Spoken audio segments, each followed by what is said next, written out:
Hey guys, Josh, Right Coast Off-Road. We've had this thing since September of 2025, so we're actually, I mean, you can look at the side of it and tell we're actually beating on it, testing it.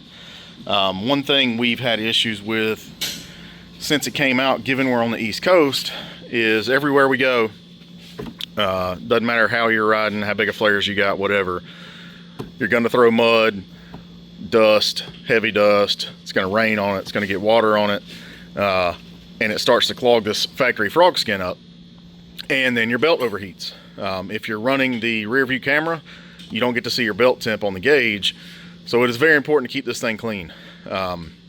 Instead of having to get out every 5 minutes, clean it off, hoping that it stays clean, we came up with a cheap, quick solution for it. And again, I've seen the ones that are like ram air. That's super cool if you're like in the dunes where there's no mud, no water to deal with.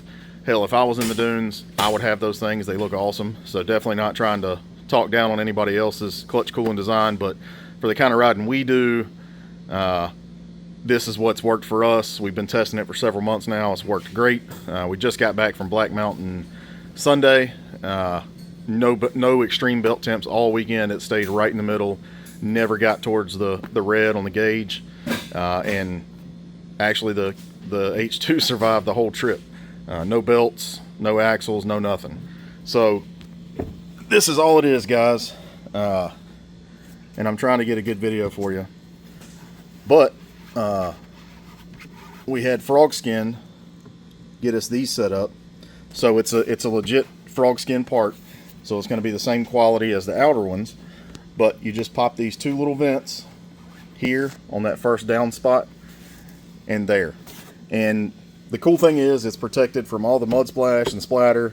It's under the roof technically, so it's protected from rain, but even if it does rain on it, it's Frogzskin, so it'll roll off of it. Yeah, and these two little vents, now we don't have to stop every 5 minutes and clean this one, and it has fixed a ton of our issues, just these two vents. You do have to cut into your box. I know a lot of people won't want to do that, but like I said, it's the only option we could come out with that actually worked. Why Kawasaki didn't make it a inner and outer vent like they did on the air intake, I'm not sure, because that would have solved this issue without having to cut into your box. But for whatever reason, they didn't. So these two little vents, guys, we've got them on our website. You cut a 1 inch by 3 1/4 inch rectangle there, clean it off with alcohol, and then just, it already comes with adhesive on it. Peel the white backing off, smack it on, and you're good. They're nice and firm. They're not going to get sucked in or anything by the clutch. And like I said, we've ran these for several months now, and they have all but solved our belt heating issue. So check it out. They're $19.99 on our website. You get two for that price.